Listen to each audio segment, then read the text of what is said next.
UNPAVED, Sean Salisbury here. We're bringing authentic, real stuff to you. Hardcore opinion. Sean Salisbury, former NFL quarterback. 29-year-old Sean Salisbury, his second start as a National Football League quarterback.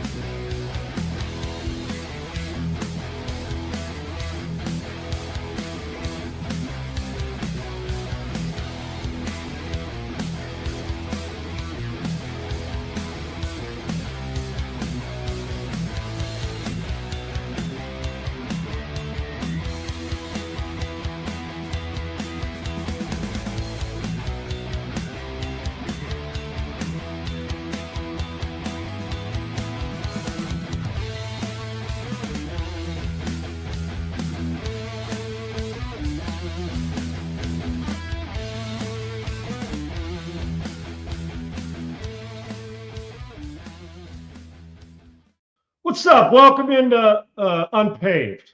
I don't have a hat on today, Segs. I'm Sean. That's Sean Unfiltered. That's Adam G. So what is it for G Money? What's the G stand for again? G Greg. Money? Huh? Greg? It's Greg, yeah. I don't. With one G or two at the end? Two. So you're an Adam double G. Yeah, you don't see You're the a double double G G. at all. Yeah. Like Oh, everywhere I you see, you don't see the double G. I got the double G. The guy, yeah, but you're the double OG, aren't you? One of the original gangsters. So if you go OGG, that means you're a true original gangster. Yeah. Right.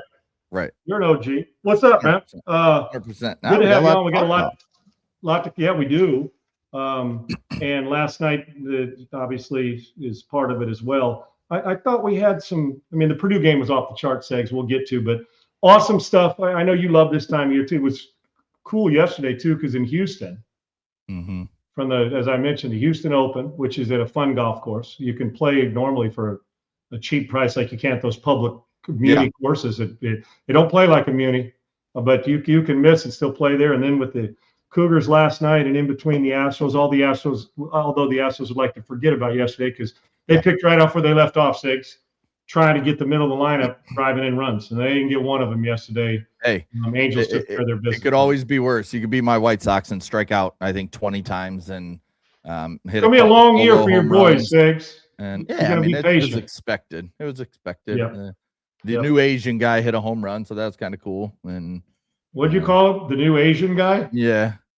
That's going to be his name. He'll be gone in 2 years. And Jerry, we're getting paid big money from somebody else when they're really good. Yeah, you know, sports to me aren't that serious. Like I love watching them. I watch them all the time. I my boys love them.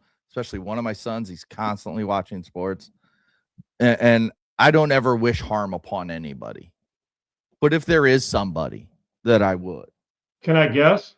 Yes, Jerry Reinsdorf. It's Jerry Reinsdorf. He's already 89. Like, just, I don't. You're gonna say it. You're gonna say it. I'm gonna say it. Just go ahead. Just go ahead. And relieve us of that person is how I'm gonna put it, because this guy just fucking ruins everything when it comes to sports. And being a fan of two of his teams is fucking brutal. He lucked into Michael Jordan. Hate sports. Yes. Times made you hate sports, Segs? Yes. I don't even watch the Bulls anymore. Right. I don't even watch the Bulls since Derrick Rose left. I've barely watched the Bulls. Yeah, you watched them when they had I'm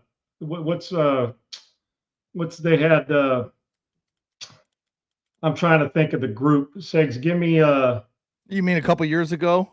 Nocioni, you watch? I know you watch like the Nocioni group. When they had Joakim, Nocioni, Heinrich, Dang, and Gordon. Noel Dang, exactly right. Yes, I love that team, and then that kind of blended in with the Derrick Rose years, and then after that, you kind of had the one decent year with DeRozan and Levine, but even that, Well, DeRozan's the best player in Bulls history. USC Trojan, don't hate.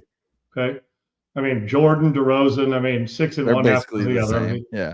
Let me ask you this real quick, and we'll get rolling. If Reinsdorf came up to you right now and said, "You're my bitch, Sager," what would you say to him? I would punch him. You would. You'd throw hands. Yes, immediately. I think Reinsdorf's kicking your ass in a brawl. I would punch an 89-year-old man in the face immediately on sight. I don't even know what he'd have to say. Even while the cameras rolling, while those social media people are. Oh, do you know how fast they get bailed out of jail by Bulls fans and White Sox? Oh, they probably love you for that, right? Oh, Bulls fans would love you. Yeah. So he rolls into the crib or at a restaurant, walks up to you, say, you know what? I was watching Unpaved. It was on on my computer. And he says, and I'll just tell you this, Sager, with 2 G's on Greg, Adam Greg Sager, you're a bitch. The Reinsdorf says that to you. You're throwing hands. Immediately. He doesn't even finish the word bitch before he. And you've thrown hands. Yeah. Yeah. All right. I mean, on site. We'll see you guys on Monday. This is Unpaved. Sager's kicking an 89-year-old man's ass. I understand. But Reinsdorf hits different, though, Segs. Even outside of Chicago. I'm telling you. It hits different outside of Chicago, meaning I don't think you're alone. I don't think you're alone in that. Does that make sense? No, not at all. In fact, I know I'm not alone. I have a lot of friends, a lot of people, I've gotten to know over the years, and Jerry Reinsdorf is widely hated, and especially for White Sox fans who have, the Ishbia brothers, the ones who own the Suns. Right. Matt owns the Suns, and then Justin's kind of just a co-owner but silent partner, whereas Justin's buying the White Sox here at some point in the next few years. It's already agreed upon, and then Matt will be kind of like a co-owner with their dad and stuff. It's just all of us fans cannot wait, because this is a guy that, just like they did in Phoenix, they'll go out and spend money and try and win. You don't see that with the White Sox and or Bulls right now. So yeah, he's a bottom line. Reinsdorf's bottom line, and his bottom line is bean counter. Put it in my pocket. What more can you do for me? And that's the way it's always been. For him, he's that owner that over the course of time, he was just fortunate to win a bunch of championships because 23 played there, and he's had the Bears. Even though he wasn't the Bears, but I'm talking about in that town, in Chicago, and when Theo came and the Cubs got there, all those things. But for him, it truly is that owner that when we're bitching about, man, spend money. He's the poster child for it.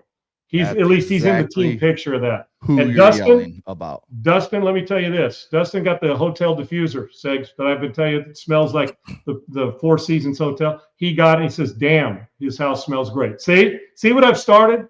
Maybe we got to get him on here, Segs. Maybe we got to get the diffuser company, Aroma 360, spending money right here. We just made a sell. There you go. You go. And Reinsdorf would probably keep the money for himself. Oh, he wouldn't spend the money on that. All right, let's talk about something that actually matters, because it's not the White Sox or the Bulls. USC, flagship show for USC football right here on Unpaved. They're in spring practice day 10. Well, this is a big day when you look at spring practices, because they're over at one of the best schools in America when it comes to athletics, and that's St. John Bosco. Their 10th practice is held there. They have a bunch of recruits in from all over, I'm sure, the area, coming in, watching spring practice, trying to get another number 1 recruiting class next season. So before we get to Lincoln Riley and what has stood out so far this spring, how big is a day like this for colleges, not only USC, but colleges, when they go to a big school like St. John Bosco, hold their practice and get a bunch of commits to come in and watch how hard they practice and see all these guys up close and personal? Segs, think about this. Oh, I think it's awesome. But let me take you back to your guy. Remember when Jim Harbaugh tried this and the NC2 had a problem with it? Wouldn't let you remember what I'm talking about, Segs? The satellite. Yeah. Yes. When he do that, and you're like, oh, you can't do that. It's an advantage. Well, you're damn right, it's an advantage. Everybody. And now what? Why wouldn't everybody do it? Yep. And what's a great feeling if you're in Florida and you're not doing this? If you're the University of Florida or Florida State or Miami, let's speak of the Hurricanes, and you're not doing this at St. Thomas Aquinas, I wouldn't understand it. You just if you're Southern Cal and St. John Bosco, but make your way over to modern day if you can get one of those in. You know what I'm saying, Segs? It is. Think about this. It used to be bring your guys to us. Now let's obviously bringing them in, but the cool factor is that you're making it a St. John Bosco day, not a recruit day, a St. John Bosco day. So I think this is brilliant. And Segs, that's where we're headed, man. That's where we're headed. It's like in anything. Oh, I like this. Look what they're doing. And why wouldn't you capitalize on not only one of the great private schools, but a powerhouse in football in Southern California? I think it's a great idea, and you should be doing it everywhere. If you're Cincinnati, if you're the University of Cincinnati, whether it's Moeller or Massillon, get your ass over there and get that. You should be having these. Everybody should be doing this. And Harbaugh was out in front of this with the satellite thought, Segs, years ago, and we bitched about it. Now we encourage it. It's amazing how the game's changed. It's so much easier now because all these high schools, they have such great fields. They have such great setups. And, you know, you walk into these schools, down in Texas, I was down there. You see these 80, 70, $80 million stadiums. Their practice fields are nicer than most high school fields across the country. So it's something you can do when you can go to these schools, these areas, and say, we want to do a day here. You've got this set up. We're going to use it. You can bring all your players. We can get other players if we want to come in and just watch us practice and try and recruit these kids to stay in the area of USC. Thanks. You know what? Think about it. You mentioned Texas. Imagine, I mean, this thing. I can drive through a town of 10,000 people here in Texas, and the stadium looks like it belongs in a big city. I mean, it's even the small ones are big compared to the Mean Street to Esco, my Orange Glen High School Patriots. Segs, that would be a facility they'd say, well, we're not even going to practice on that one. And I don't mean it mean. It's just the finances and how things have changed over the years, right? We got these places now. Allen High School is like one of the originals where Kyler Murray went to school. Batting cages underneath the stadium. And Segs, you drive by it and you're like, that's a mid-major school. Right. And then you go now to McKinney. Segs, folks, Google McKinney and Google this in McKinney, Texas. Or like I said, here in Katy, they have the big one, Segs, that Katie's a powerhouse, a top 10, 15 every year. And what do? They decided, one in the parking lot's not enough. Let's build another one. And then you get a partner, a brand, a strategic partnership. They put their name on it before. And now, and at one time, Segs, and I think I mentioned this, I was training 3 of the 4 quarterbacks that were playing on a Friday night. One's going on over here, and there's 20,000 people there. Another one, there's 20,000 people there. And I'm thinking, I can't be at both places. And I got to toggle between the two. But more importantly, I'm thinking, look what it's become. The truth of the matter is, University of Texas could take their whole team to Katie's facility, the stadium, and there's a bunch of schools, all these schools that are playing there. Yeah. And you know what? Their stadium is better than your practice facility. That for the at a majority of maybe non-Power 4 schools, and quite frankly, Segs, some of these high schools, and I'm not bullshitting you, their game day facility is as good as the practice facilities at a lot of the schools in this country. Why? They found some big sponsor say, I got $60 million that I can devote. And they don't even mind if you tax them. They'll let you tax them on it because football is more important than you getting married on a Friday night in the state of Texas. But you make it that way everywhere. This is a brilliant idea and obviously it's not new, but this is something that should be like wildflowers. It should spread everywhere. Oh, yeah. I mean, I remember my wife was a teacher down there in the Katy district, and you know her school would play there in that big stadium, the new one. And, she'd get tickets just from her school. We'd go, you go pregame. They got a big spread for all the teachers. I mean, good ass food. They're tailgating like you would on a college facility. And then you go, we'd go sit in a suite, like a legit suite with more food at a high school game. Yeah. I mean, it's incredible. It's kind of like incredible. If you're not spending money in NIL, you get left behind. If you're not adding to your facility, small or big town, like I said, you could be driving on the way to College Station about an hour and 15, 20 minutes from where I am. And you'll be driving through on Highway 6. You look over and there's a small town and you'll pass it and you're saying, is Friday night lights exist everywhere with this, the turf's top notch. I mean, it's insane there. And Friday night, I got news for you, brother. If it's 6:30 on Friday night, if you decide you want to go get something to eat, you probably got to do it before or after the game, because during it, they're putting the old school like you saw back in the day. Signs turned around. We're closed, but we'll see you for a pizza at 10:30. But this is called ROI.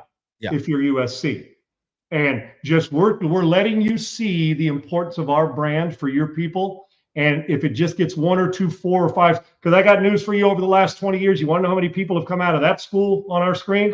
that are playing Division I football, and a lot of it right there at Southern Cal. You got Sarah High School around there in Gardena. I mean, where my buddies went to school. It is rampant, and I think Lincoln Riley has taken it to another, as has SC and a lot of other schools, but we're specific SC right now. I think the big thing, Lincoln Riley almost feels like he's taken his game to another level of maturity, understanding that in order to get to the next thing, it ain't just about me scoring touchdowns. There's a lot of things that come into this, and we know he can score. It's all the other stuff, and he's addressed every ounce of it this offseason. 100%. Here's what he had to say about what stood out for USC's first 10 spring practices. There's more good players on the field than what we've had. I mean, there's less bad players. I mean, like there's just the overall quality of every rep. You know, whether a guy's playing at a high level right now would be ready to go contribute if we have a game tomorrow or not. Like even in the guys that aren't ready right now, you see a future like pretty quickly with. And so I think the excitement to come develop these guys for this season and beyond is really high. I know the staff it's fun to come out here every day and coach these guys. I like the way the team's coming together so far. I think we've got some nice leadership on the team, especially. I've been really excited about a couple of the new transfers that came in from a leadership standpoint. I think got some guys there that came in hungry to not only just come here and play good themselves or have one good year, but to really impact the program. So I think that's been, one of the things that stood out to me up to this point. Segs, I think you were asking the job that he's done this spring and just since the season ended. Yeah. And Isaiah, USC will be trash. I know your soft ass team will be bullied. I get that. I know that's part tongue in cheek. You're being a wise ass. I have felt like that, Isaiah, about SC, like soft Pac-12, Big Ten. And I know they're not a Big Ten squad yet, but they're doing everything to get them to fit in. I can tell you, offensive line, special teams, and a defensive coordinator that doesn't believe in finesse bullshit in Gary Powell. I'm just telling you. And the greatest transition for Lincoln Riley, not only this spring sakes and what he's doing and what it's one thing to talk about, it's another thing to go do it is. And I know some people say you just can't take who somebody is out of them. No, but you can adjust it.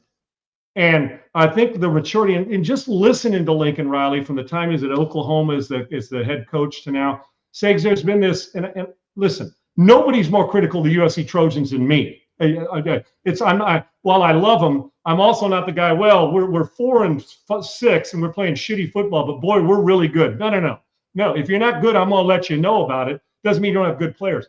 I think for Lincoln Riley, the transformation is taking the finesse you have and realizing you're not going to crown yourself in that late January now unless you can tackle, be physical, and control the line of scrimmage. All you got to do is go back and watch John Robinson and John McKay. And I know that's a long time ago, but how they handled their business up front and physicality. So Isaiah, you do have a point.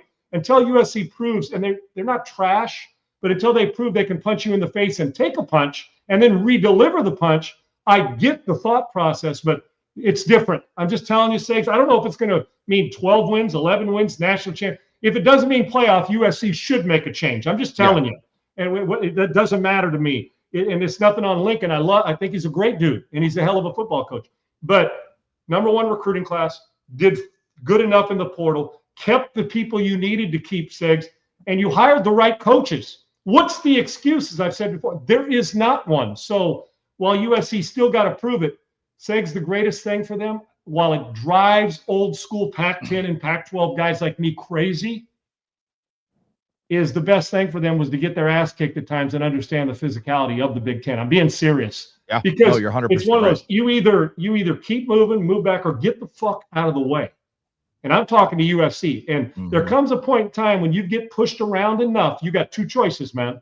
You can keep getting your ass kicked, and we'll keep having people come on and say, SC's SC, not new, old school SC, new school, or recent. Or you can say it's time not only to punch back, but to be able to take the punch and still stand and change. You got to shift your paradigms. Talking about it doesn't do it. But if he was just talking about it, nothing changed. But look at the changes they've made, Segs.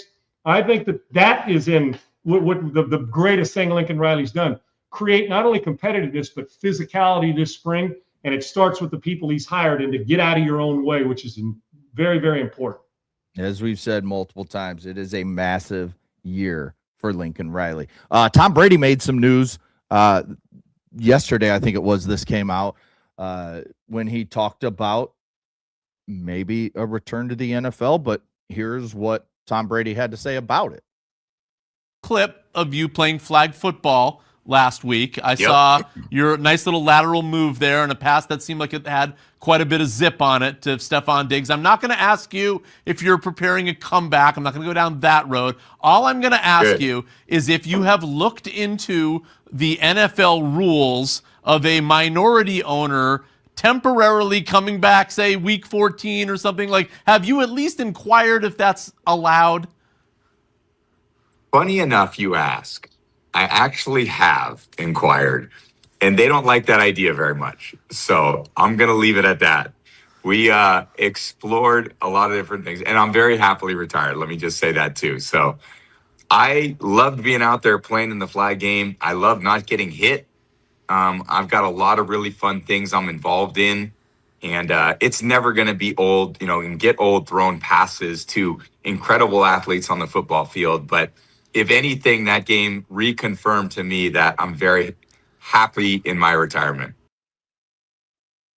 So this is just Tom, he was asked the question. He says he's looked into it. And if you look on Twitter, everybody words it as, oh, Tom Brady wants to come back, but the NFL says no. No, he looked into the whole, what would it take? Could I do it as a minority owner? And the NFL said no. And, Twitter and all the engagement farmers love to say, like, oh, he was told no, he can't come back by the NFL. That's not true. You just saw the video there. I think it's interesting. And yeah, I did see a couple highlights from those flag football games where he still got zip, but don't you expect Tom Brady to still have zip on his ball and he doesn't want to get hit anymore? I mean, to me, this is much to do about nothing, but I love that he was honest and he said, hey, yeah, I looked into it. Did you see our team last year? We sucked ass. I wanted to come back and make us better. Well, Segs, I can tell you this, and I've said it before. Most players got to be dragged out of the league. Yeah. Even when Tom Brady retired, knowing that Fox and he made the next step into the business and ownership, there's not a Sunday that goes by that he's broadcasting that he's not thinking what he would do in that situation. I'm just telling you, it's to a man. And now it's changed with the money, and some are leaving earlier, and they're retiring quicker. But even the ones that retire, Segs, this fall, the ones that have retired this offseason are going to show up in the fall when training camp starts. They may say, I'm glad I'm not at training camp, but damn, I love the competition. You're always going to miss it. I will say this to you. If Brady came back and played in the National Football League, he would not be the worst starting quarterback in the league. I'm just telling you, he would not be. The thing is, Segs, it's the off-season stuff. Do I think Brady could still throw it? Now, I'm, 20 years older than him? Something like that, not quite 20 years older than him, 15, 18, whatever it is. I can still throw the football. Now, I may not be able to make on the run, off schedule. I can do the pocket of clean. I could still throw a 20-yard dig route. I mean, I know I could still throw it, but it's all the other stuff. It's staying in shape, the commitment you got to make. Not during, hey, once the season starts, that's the gravy part. Now, you're going to get hit and all that. Yeah. It's the off season to get yourself to play at a high level. And the reason why he wouldn't come back, Sigs, disappointment would be hard for him. He could struggle. He wouldn't be. That's why guys like Larry Bird and Magic Johnson quit coaching. Got to the point, it's like, I can't handle that guys don't do what I used to be able to do. And they can't do it now. So, of course, it would drive him crazy. With Brady, do I think Brady could start an NFL month of the season if he could stay healthy and perform? I absolutely do, because he knows where to throw it. But a few hits later, the recovery of coming back. But don't discount the fact, he can still throw it. Yeah, he's only been out of the game for 3 years now. Of course, he could still rip it. But when you get hit and then getting up, you're like, why the fuck am I still doing this? Right. So the competitiveness will never leave him. And there'll become a point in time where he's already started, that he'll be grateful that he's not doing it anymore. There's still that inner drive that if somebody in a prideful over a beer that his buddy, I could still go play. I'm sure. But no, but they make it, he's coming. No, and if he wanted to play, take away your minority ownership. We'll sell it back to you when you're done. The NFL can't control whether the guy comes back and plays if he just wanted to play. Neither can Fox if he wants. He may lose the job, but if he wants to play, he can play. It's serious. It's simply this. Guy asked him a fun question. He said he could still play it and throw it, and the competitiveness of throwing to good guys. He don't want to take a hit. Who the hell does? He's taken enough of them. So I wouldn't advise it. But if you're asking me, can he go win some games on a good team? Now, I don't know about the Raiders just yet, but he could go win some games on a good team. Still got wins in him. But Tom, all the 300 million reasons why and an ownership stake, teach the other guys how to try to do it like you do. That's the calling now, as opposed to going back and playing. Yeah, much ado about nothing's exactly right, Sage. Yeah, it's just one of those fun discussions that you have when, you talk about Tom Brady. We always there was talk about Peyton Manning constantly. Could he come back again and play and do that? And then, finally, I don't know how you ask that watching Peyton Manning at the end. He could barely move around the pocket, let alone get outside and run. But it's one of those fun topics. So real quick, let's talk about this before we hit our commercial. Kyle Whittingham on how he'd fix college football. Let's hear what Kyle had to say. There's one thing that Coach Whittingham would do to fix college football. What would that be? Well, it needs a complete revamping. You can't just do one thing. I think it needs a complete overhaul. Where we are is not sustainable. NIL is becoming out of control. I think you're going to see half a dozen or more teams in the next recruiting cycle, 27, have $50 million plus rosters. And it just can't continue.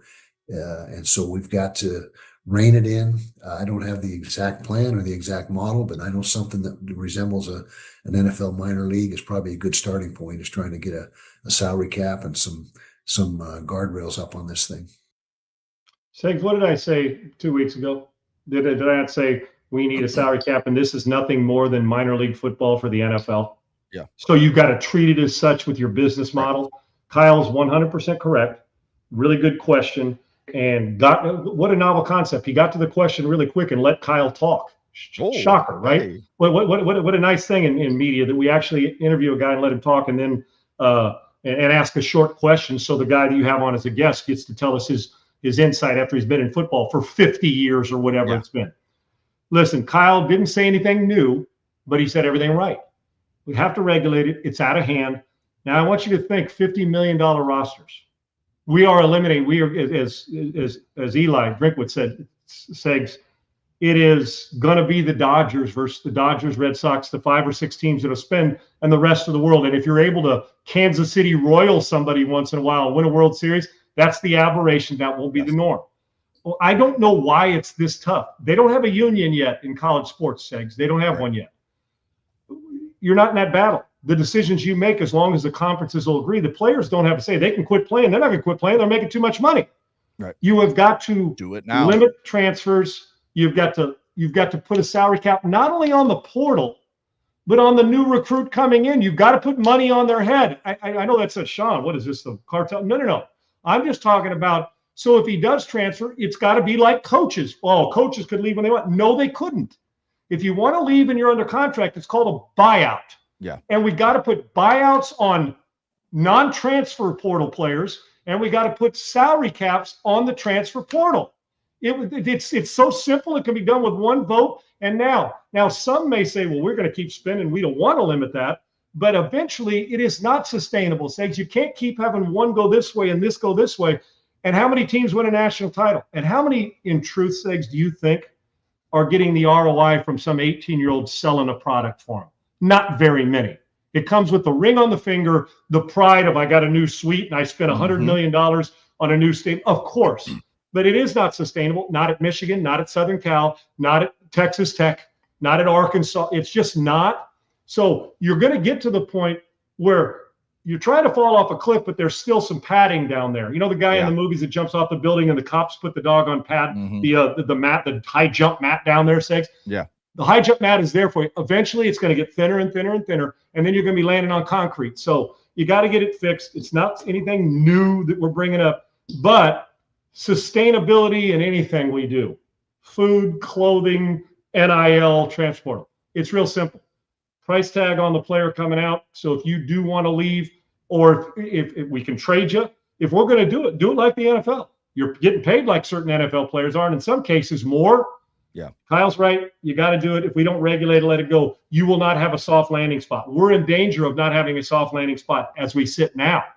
But before a union gets involved and you're getting a fist fight and it's in court forever, you got to do everything you can to simply put a salary cap on the portal and put a just like you do coaches, you got to put a buyout on the players that if you're not going to change the portal and let them play 5 to play 5 segs, then if you're going to leave more than you have got to up and leave, you signed a contract, you're under contract, you're going to up and leave, then that school's got to pay us to get you out of your deal. It's pretty simple. Yep. And watch how players and universities then, it'll change overnight, just like it changed overnight to get the NIL and the transfer portal. Yeah, so many details that need to be worked out, but there are answers to every question that I think everybody has, and something needs to get done, like you said, before there is a union. All right, when we come back from our commercial, Rick Pitino talked about the Blue Bloods in college basketball and what's different now. I want to ask you a question about Fernando Mendoza and a comp I have of a guy from just a few years ago. And then we'll talk last night's games with Illinois beating Houston and so on. But first, tell me about Augusta Precious Metals. Augusta Precious Metals. Guys, when you're protecting what you've already earned, IRA, 401k, it's not taxed when it comes to gold and silver and precious metals. Let's discuss moving forward how you're going to protect what you've already earned. Protect what matters most with gold and silver. Augusta Precious Metals is your premier gold IRA company. Diversify, protect, preserve. Hedge against inflation. That's what this does. Precious metals, they are tangible assets. Protect retirement savings. That retirement you've already earned, is cash doing that? Physical gold and silver, education first approach, no sales tactics at Augusta Precious Metals. That's why I was drawn to them. Drawn to them because they're not pressuring you and hammering you over the head with something. They're trying to educate you so you know what's best for you, your family, your peace of mind, your security now, later, and in the distant future. How much time you have, how much money you have. Precious Metals. It's your premier gold IRA company. That is Augusta Precious Metals. Secure your future with tangible assets. Visit SeanBuysGold.com. SeanBuysGold.com. Gold and silver continue to rise. And it's one of those, there's no guarantees in life or in sports or in money, but I'll be damned if gold and precious metals isn't about as close as you're going to get. Text Sean to 35052. Again, there's no guarantees, but there is a guarantee that you'll get educated on precious metals. Again, text Sean to 35052 or go to SeanBuysGold.com. SeanBuysGold.com. Free information, no obligation, guidance, education, and confidence. SeanBuysGold.com. All right, thank you to Augusta Precious Metals as always. Sean, before we talk about what Rick Pitino has to say, and we have a video of what he's talking about with Blue Bloods, I just saw that the Naismith has announced the finalists for Men's College Player of the Year. Darius Acuff from Arkansas, Cameron Boozer from Duke, AJ Dybansta from BYU, and Yaxel Lendeborg from Michigan. So as we get ready to talk Blue Bloods and what Rick Pitino said, only one Blue Blood school has a candidate for Player of the Year, and that's obviously Cameron Boozer at Duke, where his dad went and was an All-American and was a top 5 pick in the NBA draft, and his twin brother is there with him right now.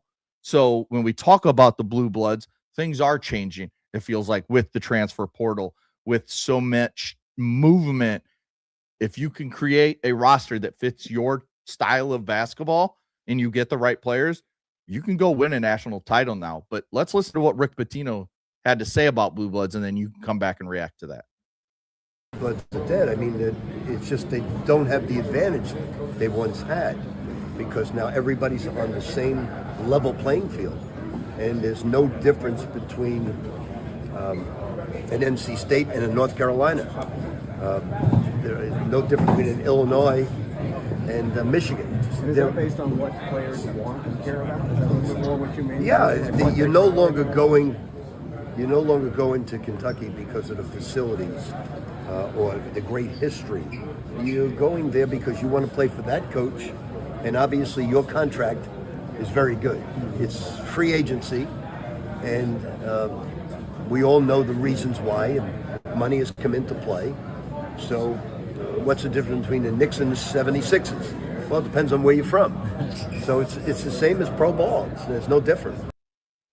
He's spot on. Segs, a couple things. This one is when those play. Let's just get to the player first, as you heard him ask, and Rick was answering it. What separates now? The blue blood would all things being equal, the blue blood was going to win back in the day, even just a decade ago, 5 years ago, because you wanted to play at Duke, North Carolina, UCLA. It was just it carried a sense of, like when I went to USC, there was a sense of I'm better than you individually, but I'm going to a place when you walk on campus, this is USC. You're going to have to do a lot to beat us, right? That's how you felt. There's this sense of confidence with blue blood football, blue blood basketball. We're talking about hoops right now. Segs, as you know, as the national director of football with this NSR recruiting, and just even before then, just with kids that I train and talking to coaches from Mike Leach to Kyle Whittingham about recruiting itself. Pre this, the questions used to be, when I was getting recruited, the major, my son going to have a chance to compete, how many times we playing on national TV, just located, will you be safe, all the things that went with a family, the questions you ask the coach. There's rarely, for a high-end style of recruit, are those guys, and even then it's even the mid-level recruit, they're no longer asking what the major is and how are the facilities. They don't care. I mean, they may, but it falls to 8 or 9 on the priority list. You know what they're asking? Within 3 questions, how much money can you pay my kid?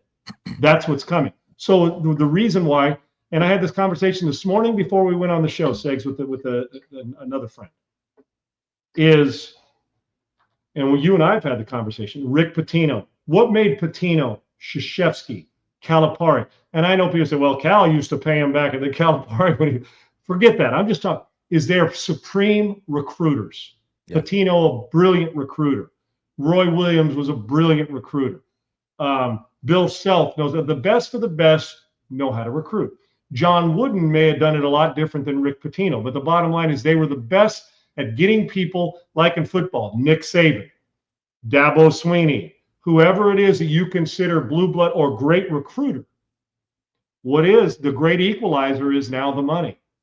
Is it Rick Pitino, while being a great recruiter, he can recruit his ass off and be at a blue blood program. St. John's has got blue blood in him. They've been good for a long time. Or when he was at Kentucky, or when he was at Louisville, right? Mm-hmm. When Rick Pitino as the coach there, or Mike Krzyzewski at Duke, what happens is, now we've taken the guy who has no business being able to get in the same living room recruiting with you because he just doesn't have the long-term studliness you've had in recruiting and winning national titles, that now he all of a sudden, because the pocketbook is willing to spend more, guess what happens, Segs?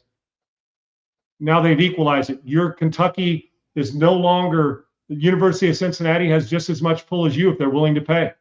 They're not blue blood, but they're just, if they're willing to pay. So that the thing that made it great. Now, if you get both, if you're John Calipari at Arkansas, and now Arkansas is spending money, now you can take Arkansas and turn them into a Nolan Richardson power again. Why? Because now not only do I know how to recruit John Calipari, but I got money to pay you. So, being a great recruiter is no longer enough.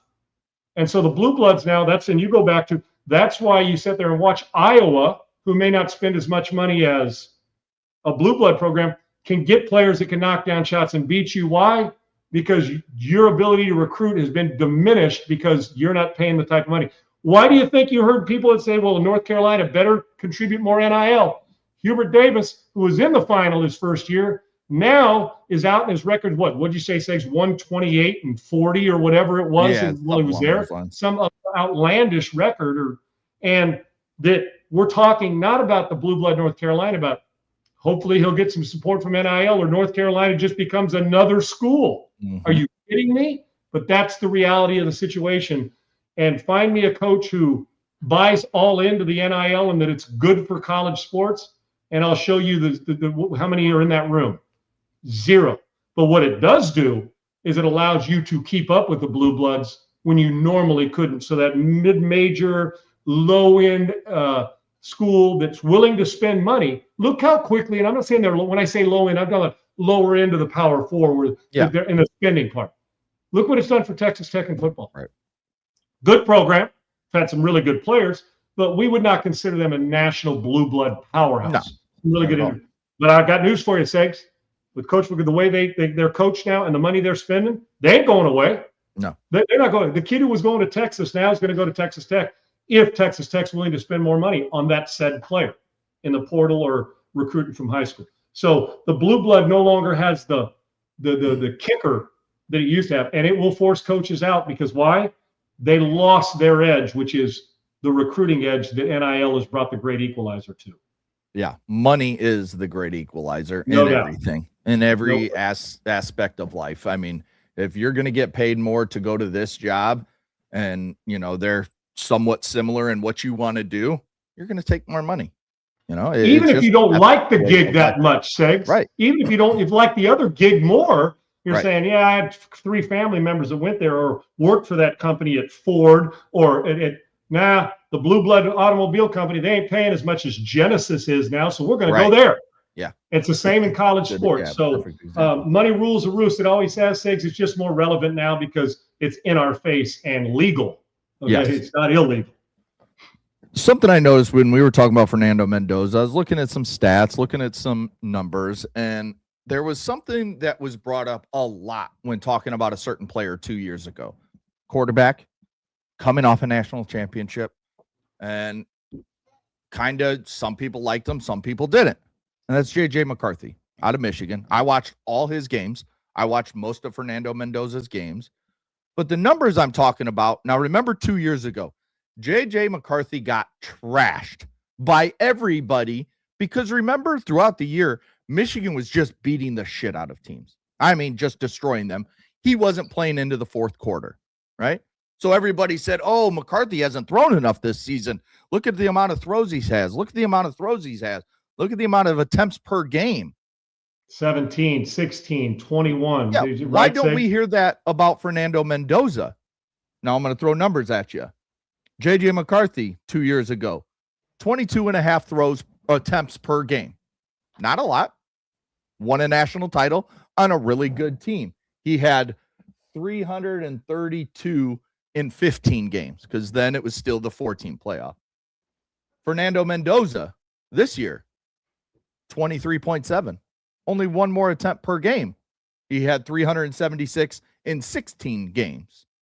So where are those same people? Because you can't tell me athletically Fernando Mendoza is not more athletic than J.J. McCarthy. Arm strength. McCarthy's more athletic than Mendoza is, actually. Yes. Yeah. Arm strength. You can't tell me Mendoza's a much stronger arm than McCarthy. In fact, I think they're very similar. Mindset. I think they're very similar type players. They're both leaders, the way they, go about things. I think they're very similar players. So what's the difference from 2 years ago when a lot of people disliked J.J. McCarthy and he still went, 11th, 12th, somewhere and won a in there, national championship. Yeah, and coming off a national championship where he didn't have to throw a ton. And yet here's Fernando Mendoza coming off a national championship where he didn't have to throw a ton, didn't lose a game, neither did McCarthy. And yet Dan Orlovsky is being, destroyed because he says he likes Ty Simpson better, who threw over 100 more pass attempts this year at Alabama than Fernando Mendoza did in less games. So, I mean, that's where it's just like, I just selective analysis for a lot of for Twitter. A lot of people. Yeah, there's no doubt. Here's what I think, Segs. I'm just telling you perception, whether we believe it or not. Mm-hmm. One is, I think there's a perception that Mendoza is the pocket passer who delivers the ball better and buys time. That McCarthy was the athletic guy who isn't a great pocket guy. I think there's that perception, and some of it showed. I would say at the that NFL level. That's fair, right? Yeah, and watching tape, and that may bear itself out. But I think the results also going to be Segs at the end of his rookie year. I think we're going to hopefully not injury-wise, but I think you're going to have people say about Nando, you're damn right, it's Nando. We call him Nando on the show. That Nando will go through, oh, hell, did we overextend ourselves on picking him? Because he's going to get his ass handed to him at times. You do on good teams as a rookie, let alone on teams that are still trying to find themselves. So you'll get that post-draft, post-rookie year. But as to why Segs, and the selective criticism or compliments, but also it's kind of eerie how they both did it the same way, but one we didn't complain about, and the other one we're saying, well, maybe he shouldn't be the first pick of the draft. Now, if you told me Mendoza was going to be the 10th or 12th pick, Segs, I think people would actually be raving about even more. Right. It's the value we're talking about. Listen, you are one, and I also think, Segs, and this is the biggest part, perception-wise. You and I may not believe it. There's a perception that, and you could hear in the interview with Pat and Orlovsky as well, Pat McAfee, the perception is that Michigan won a national title in spite of J.J. McCarthy. Right. And you and I both know that. And it's not true, but I'm telling you, that physical, we play defense, we run the ball. McCarthy, we don't want it with a good quarterback regardless of who it was. It's also Michigan is hated. The scandal. Yes. Not only the scandal, but just Michigan is hated. They are hated. Harbaugh's goofy, and when Jim was there, a little goofy, and I love Jim. But now Kurt Cignetti's the great story coming, coming from James Madison, turning him around in 2 years, winning a national title. Oh, Fernando Mendoza is the greatest thing ever. But Segs, think about this. Same player.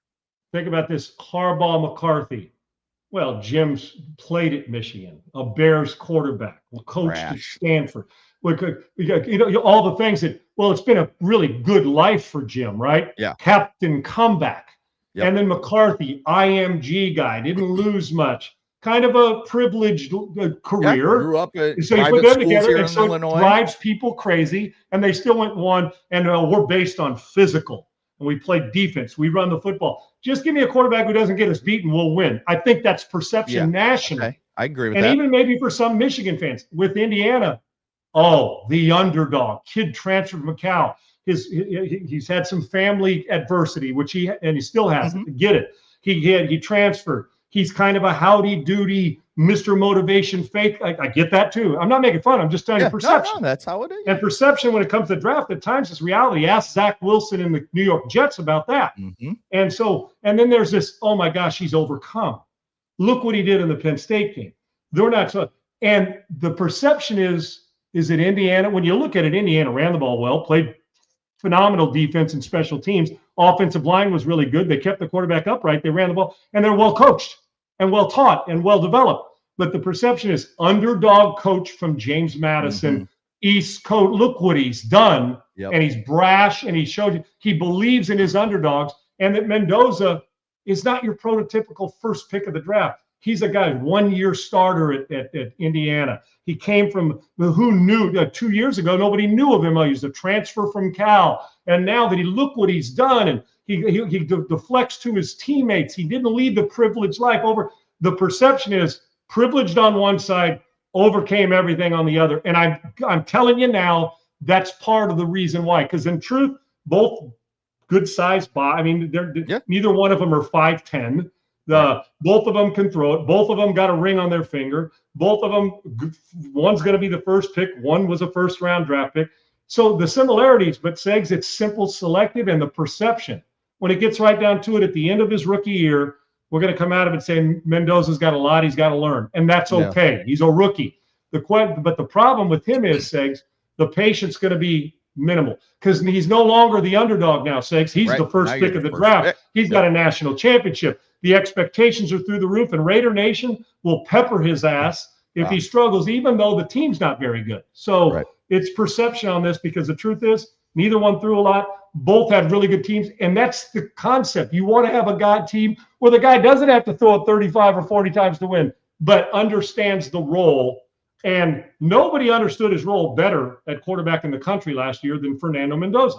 And I quite frankly, I think J.J. McCarthy did a hell of a job of that at Michigan as well. The difference, Segs, is the wrapper and the perception of that wrapper. Simple.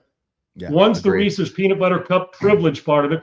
The other's the up-and-comer Juji fruits like I Yeah. eat, or red vines versus Twizzlers. You know what I'm Right. saying? Say, pick one. You may like one more than the other, but and the question is, my question is, I want to know what Mendoza's going to do with failure. Right. Because I want to know, because I'll tell you what, J.J. McCarthy didn't have a lot of it in his career either, Segs, until these last 2 years, injury and with Minnesota. We're going to find out how Mendoza overcomes that, because he is going to face it. Yeah. He is going. Now, he's had it off the field, not failure, but the struggles with this mom, it happened to just a great kid. But he's going to, Cal, he had some struggles, but in the last year and a half, it's been and part of it because of him, a big part of it, but he's been on a dream cruise for about 18 months, but it's not a cruise where you're not doing anything. It's just, you go through some rough waters, but he was able to put that team in a playoff position and a national championship position this past year. It won't be as easy as it looked at Indiana, because it wasn't easy. It's going to be more difficult at the next level, and I hope he succeeds at it, because he will get kicked in the teeth at the next level. Yeah, 100%. All right. Yeah, I just thought it was interesting. So we'll continue that discussion. But it's a great comparison and perception by you. Yeah. Great job. We'll continue to talk Fernando Mendoza, Ty Simpson, and all the other draft picks with the draft just a few weeks out. All right. Tourney talk time. Last night, before we get into that, I just saw Naismith must be giving out putting all their candidates out there, their finalists for Coach of the Year. Fred Hoiberg from Nebraska did a great job. Tommy Lloyd at Arizona, Dusty May at Michigan, and John Shire at Duke. I think that's going to be closer than the Player of the Year, even though the four players. I think Boozer's going to win it, Segs, but the Coach of the Year, damn. Let's start here. Fred Hoiberg, last night, biggest spot of the season, coming out of a timeout, got a chance to hopefully get a steal, cut the lead that Iowa has, and you go out there with four players. Your fifth player is sitting on the bench. And to me, I don't care if it's another coach's job on your staff. You're the head coach. You're the president of this organization when it comes to Nebraska basketball. And the fact that you walked out there with four players and nobody noticed until it was too late, you can't win Coach of the Year anymore. No, you are automatically disqualified because of what happened last night. Great season for Nebraska. Only spent like $4.5 million on their roster compared to the 20 plus that some of these other schools have. But that loses it last night. Segs, what it is, it's the coach who doesn't understand how to use timeouts in an NFL game. Yeah. Or it's also that one who special teams runs out, there's 10 players, and you want to blame the player that he wasn't paying attention. But in truth, that's the coach's responsibility to make sure, even though you hope your players know, it's your job. And for such a great season, and he's a really good coach, that's going to stick with him more than any of the wins this year. It really will. You just can't do it. Yeah. Who's going to win Coach of the Year, Segs? Lost. Who's going to win it? I don't know. I don't think Shire gets it. I think it'll be Lloyd or May. I think it'll be one of those two. I don't know which one. They both had very similar type seasons. You could argue May with, bringing in the three guys, because everybody's like, if you listen to especially like Ohio State, Michigan State, Purdue fans, it's Michigan bought their roster. They bought it. Yet all those schools spent more on their roster. Yet Michigan took the three bigs with Merez Johnson, Yaxel Lenderborg, who's going to be finalist for Player of the Year. He's a finalist. And Adai Mara, who was getting 12, 13 minutes a game at UCLA, something along those lines. Merez Johnson was an afterthought at Illinois, was getting some good run, played great. Brad Underwood wouldn't play him, so he left. And Dusty May takes all three of them. Developed here. Gets Elliot Cadeau, and develops them, puts them together, and goes 19-1 in the Big Ten, which, look at the tournament. How much of it is still Big Ten teams? So it's just to go 19-1. I think, to me, I'm kind of talking myself into May, and I know I'm a Michigan fan, so I'm trying not to be that homer, but you go 19-1 in the best conference just based off the tournament, and you won that conference by 4 games, I think you've got to be Coach of the Year, right? So I think May wins it, and I think Boozer's going to win the Player of the Year. I agree on Boozer. Yes, yeah. I agree on Boozer. I think, and I couldn't, and you fairly can't good. argue. I mean, while you can make a case for everybody, you can't argue either choice, in my Right. opinion. Okay. Yeah. And I'm with you on that. Boozer, I think, it's not going to be like Cooper Flagg where he wins it and then becomes the number 1 pick. I don't think Boozer might be the number 4 pick by the time everything's said and done. I think Dybansa will be the first pick, and then we'll move on from there with Caleb Wilson, Darius Acuff, Boozer. Peterson's going to be interesting. But all right, let's talk Houston, Illinois. I mean, just going to say a fucking awful game to watch. Everybody kept trying to say, oh, the defense is phenomenal. No, each team was just missing wide open jump shots. Sanak from Houston, how many baseline jumpers did he miss? 9? They went 7+ minutes at one point, right around 7 minutes or 7+ without knocking down a shot. I will say something we talked about at the end of the show yesterday that did affect Houston was Illinois' length. No doubt. Definitely. It was a top show. That was what we ended basically in talking about that. They're going to have to, now you got to contest shots, but the length can be a problem. And it was, number one. And Houston got down so far that even when they made a little bit of a run to get back, it was too much to overcome with the 8-9 minutes to go. Segs, I will tell you this too. It's weird, but the last 5 or, they've been either a Elite 8 or a Final 4 type team, the Cougars. What's been the main reason they've lost in most all of them? Either an injury to a star player that happened a couple years ago when they lost their guard, but their inability to knock down shots in moments, stretches of the game. It cost them a national title for the most part. And Florida was really good. I'm not saying the other team hasn't played well that they've played. Right. But open looks that you got to knock down, and they didn't do it again, and it cost them. And Illinois' length is too good, and you can't go 7 minutes or so. Kelvin knows this. No matter how good a defense you play, you've got to be able to knock down shots. It was a tough watch, and it's been the biggest Achilles heel, to use a cliche, for Houston in the tournament that's got them eliminated the last handful of years. The inability to do that at the right time. Yet, in order to get there, who they beat, was it last year, the year before, maybe it was last year against Purdue. They knocked down that buzzer beat, that late shot, Segs, that got him. But the elimination part of it hasn't been a turnover late. It's been their inability to knock shots. And you can't, in a tournament this late in the Sweet 16, teams are too good for you to go 7 minutes or so without scoring. And that was a problem last night. And the other thing Houston didn't do was attack. They never really attacked the basket. Sands, they only had 2 free throw attempts. There were 2 for 2. I think the thought going in about, the thought going in, Segs, about the length may have took them away from attacking, which you absolutely quite the opposite.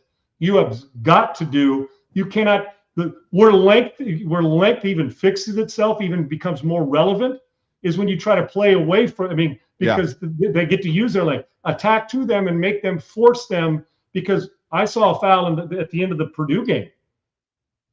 Took it to the rim to tie with the 3-pointer. Yeah. That was in no way. That's no foul. You just stood, went straight up. The attacker did a great job of jumping into him to complete the 3-point play, and then you get the great finish by Purdue. But the point being is, when in doubt, they're going to call a foul in there, and Houston missed an opportunity to attack length the right way to either try to get foul trouble or try to get to the stripe, and they didn't do enough of that last night. Problem. I could tell by the opening of the show that you feel a certain way when it comes to a certain fan base in that state you live in that maybe has the color of burnt orange in their uniforms. That when they lost that game, I think you were sitting in your chair or sitting outside, and you gave, when Kaufman Wren tipped that ball in with under a second left, I think you gave a little fist pump, didn't you? Just happy to see those Texas fans just suffer a brutal loss like that to get to the Elite 8. Well, that might be overstating it a little. No, I don't think so. But I got a couple kids, kids in Austin. I will say this. Humble pie is good for all of us once in a while, Segs. That's for I actually say that out loud because I got a couple really good buddies that are UT grads that I can rib them right now. But the problem is, my comeback is, local Kelvin Sampson's Houston team. Well, Sean, what happened? They'll get that. They get me on that. USC didn't make the tournament. And lastly, University of Kansas got eliminated. So I got no feet to stand on or no legs to stand on and nothing. But every now and again, a little humble pie for all of us. I will say, watching Trey Kaufman-Renn play is unbearable.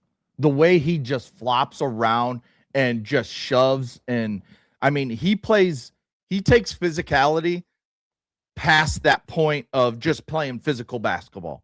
Even the tip last night, you can argue, and I think he was fine pushing his way in. Didn't have a problem with it. But then if you look real quick, he hooks that arm of that guy trying to box him out. And right when that ball hits that rim, you can see his arm pulls down, and that Texas kid stays down. He's able to go up. And he got a good lower back shove in to get him out to push him under the rim. Yeah, he had 3 blatant hook and holds that weren't called.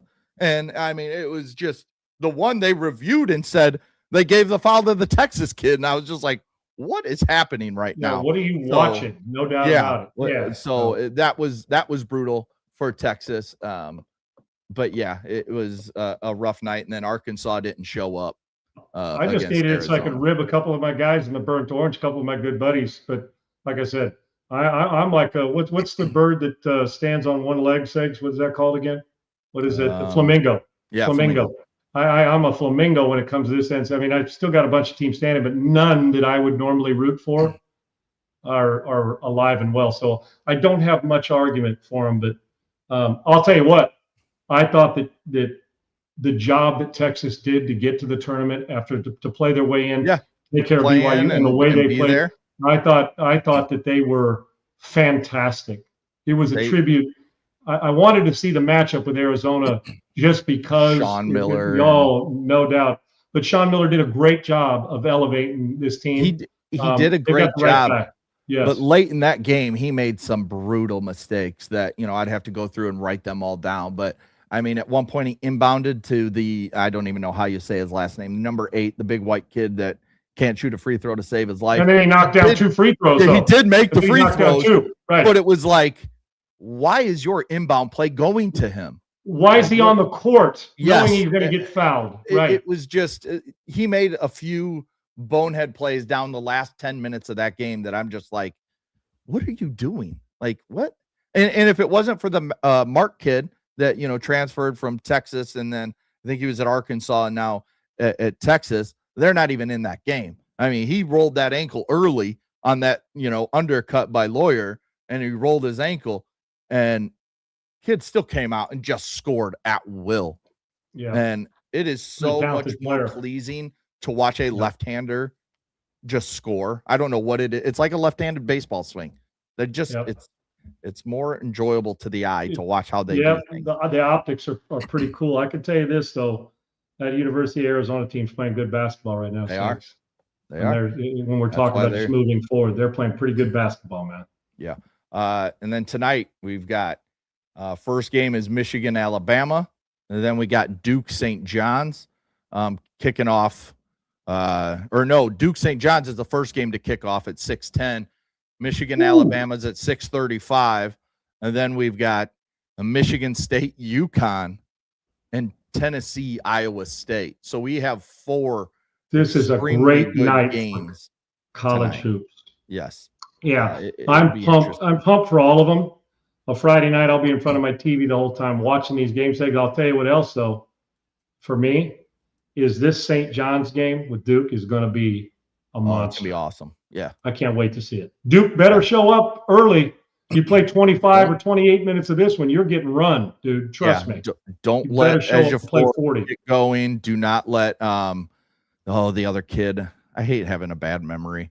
I forget everything, but the other kid on St. John's, don't let him get going. Those two get going. It could be a long night for Duke with the way they've played so far in this tournament. So it'll be interesting to see. And if you like to watch games where coaches are shown every 60 seconds because they're berating officials or kids or fans or whoever, watch Michigan State, UConn. Hurley and Izzo will be read 45 seconds into the game and screaming about nothing and trying to fight everybody. And you know what I love too, though? They coach their players hard, and I love every. Oh, if you're yeah. soft or faint of heart, you don't want any part of Izzo and Hurley. And they're two guys that I'd say, I'd love you coach me any way you want, man. I friggin' love it. They know how to build young men, and this is going to be hell. There'll be as much attention, if not more, on them than they will the game themselves, because you're going to want to see every reaction for every call, and they're going to be blurting it out. And I friggin' love it. And their comments about soft society, both Izzo and Danny Hurley yesterday. And I love them both. And Danny's a friend of mine. I friggin' love him, man. And this is a great coaching matchup, and maybe a screen fest at times too. But don't let that discount how good these coaches are and how much these players love those guys. Yeah. Dustin, is there any chance Michigan State play each other? I think it has to be the national championship if they do play each other. I'm trying to think. Michigan, they're on the wrong side. It would have to be the national title. It would have to be the national championship. So it'll be interesting to see. I don't think Michigan State gets past UConn tonight. I think UConn wins. Would agree. I think they're the better team, better offensive. Good fist fight for a while, though, Segs. Be a good. It'll be a fun game. Yeah. I mean, all these games will be very, very fun. So that'll do it for this week of Unpaved, flagship USC football, Houston Texans coverage. And one more time, I will punch an 89-year-old man in the face. I'm telling you right now, Reinsdorf kicks your ass in a fight. Jerry Reinsdorf obliterates you in a fight. He doesn't even. He opens up such a can of whoop ass. And you know what he does while you're down? He puts his foot on your throat and says, "Fuck you, Segs." That's what he says. He would probably offer me money, and then before I could take it, he'd just be like, "Never mind, it back. I got to keep it." And then I just beat the hell out of him. I'm going to say he wheels on you. And with respect to our guy, Chasmo, Chuck Norris, big ups to double ups to Chasmo, Chuck Norris. I'm going to say that you're scared, just like Chuck Norris kick your ass before he, I always used to say, can Chuck Norris, he's the measuring stick, Chuck Norris is, and has been. Guess who's the measuring stick now for toughness? Reinsdorf, okay? And don't say, I hope he died. Don't say it, Segs. I know you've tried it. You've already hinted at it. Sure. You're ready for him to. Yeah, I will. I hope. That's all I'm going to say. I hope. But I'm telling you right now, Chasmo could take on the world. Chasmo's a lone wolf, okay? Chuck Norris, God rest his soul, is a lone wolf. There. Reinsdorf wheels on you and goes all probably Bruce Lee's your ass. Just go to sleep and just go. You want to put a chokehold on his ass? No. I'm just saying him get in his bed, go to sleep, and let things fall where they may. And sleep in for the next 75 years. Yeah, long. You know why you're saying that? You're scared of Reinsdorf.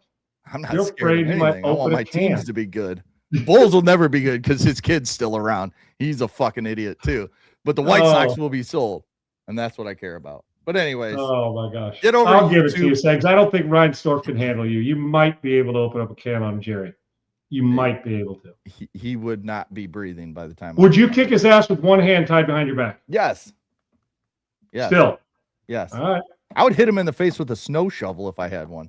Right now. Right now. Now we're getting into violence. You're square. We've been talking about beating the hell out of each other. Yeah. You're taking a sledgehammer to Reinsdorf's head now, Segs. Yes. Not a sledgehammer. I would think, just a square shovel. Whatever. Yeah. Whatever's there. Yeah. Whatever's there. I feel you. I don't care. All right. That'll do it. Get over to YouTube at Unpaved Sean Salisbury. Like and subscribe. Follow him at Sean Unfiltered. Follow myself at Adam G. Sager. Thanks to Bailey, Laura, all our viewers, listeners. Another great week here. We'll come back Monday with Coach JB. We'll have our Final Four. We will be getting ready for the Masters coming up. We will, baseball will be in full swing. And I'm trying to think what else we got. Oh, and the NFL draft talk. That was the other thing. So we've got by the way, the April Red Sox does not slow down. Red Sox shutout. Okay. Congrats on their one. Thank you. Yeah, we're 1-0. Okay, halfway to 60. We're closer to 62 and that 1,000 you're going to owe me. All I know is the White Sox are only a game behind. That's it for today. There'll be 2 games out of it by tomorrow. By Monday, there'll be 7 somehow. The division's over. Right. There you go. In their division, they're done, and the Red Sox are going to still be undefeated. Yeah. Yep. Yeah. The White Sox and Rockies will be eliminated from playoff contention by Monday. So that's how bad it is for our 2 squads. But anyways, we'll be back Monday, 1 p.m. Eastern, noon Central. Peace. UNPAVED, Sean Salisbury here to bring an authentic, real stuff to you. Hardcore opinion. Sean Salisbury, a great NFL analyst, a former NFL quarterback.